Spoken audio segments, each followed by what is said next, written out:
तर जय श्रीराम भावानं कुंदन मी जात होतो गणपतीच्या आगमन सोहळ्यासाठी आणि तेवढ्यात भेटला पजा. पजा म्हणे मी येतो. मग काय पजाला बसवलं गाडीवरती ना आपण पोहोचलो हनुमान चौकामध्ये. हनुमान चौकामध्ये येऊन पाहत होतो का हनुमान चौकावाल्याची लेझिम चालू होती. हे लेझिम पाहणं झाली ना आपण गेलो पुढची गणपती पाहायसाठी. पुढे पाहत होतो काय लंबीला सांग गणपतीची लाईनच लागेल होती. तेवढा पोहोचलो छत्रपती शिवाजीनगरच्या राजाजवळ. पाहून घ्या तुम्ही छत्रपती शिवाजीनगरचा राजा. तेवढा भेटला आपला ओम्या. गणपतीच्या मधामध्ये या वायऱ्या टकल्या होत्या. एक जण म्हणे मी काढतो दुसरा म्हणे मी काढतो. पण त्या काही झाट निघत नव्हत्या. तिथून येऊन गेलो आपण हनुमान चौकामध्ये. हनुमान चौकामध्ये तर एकदम वेगळाच माहोल होता. थोड्याच वेळामध्ये हनुमान चौकामध्ये फुल पब्लिक जाम होऊन गेली. ना आज होती आपल्या मलकापूरमध्ये रील्स पडतात. सगळ्याच्या हातामध्ये फक्त मोबाईलच दिसत होते. आणि या गर्दीत तर मी असा फसून गेलो की मला ना मागे जाता येत होता ना पुढे येत होता येतो. म्हटलं बा कुठून आलो मी या गर्दीमध्ये. मी तर डायरेक्ट डोक्यालाच हात लावून घेतला. तेवढ्याच आबाचा असा डॅशिंग डान्स पाहून घेतला. आबाचा डान्स पाहणं झाला नाही. वाईनला तर मी सांगितलं होतं की वर काही जाऊ नको. पण तरी या बाया काही छटा ऐकता नाही.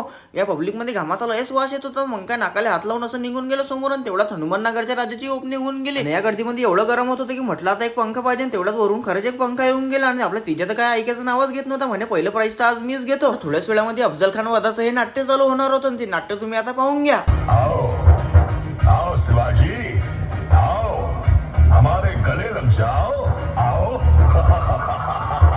खान हाक मारी तो हसरी खान हाक मारी तो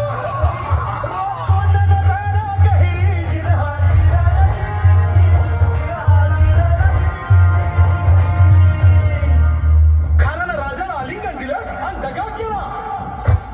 अभिमान मान्याला अभिमान मान्याला कटकरीचा वाद त्याला केला.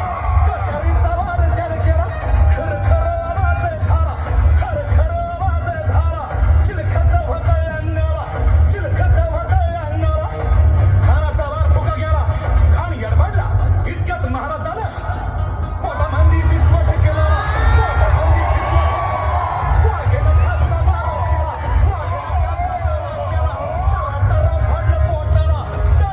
हे नाट्य संपलं. छत्रपती शिवाजीनगरच्या राजाचा हे लाईट शो पण होऊन गेला ना. हार्टबीट तर काही सुचू देत नव्हता भाऊ. म्हटलं काना बदिरका करायला पुरत नाही. आयुष्यात मी खोपसलं कानामध्ये बोट. इथून गेला मालका बोलले टाटा. मग काय वाजव आता.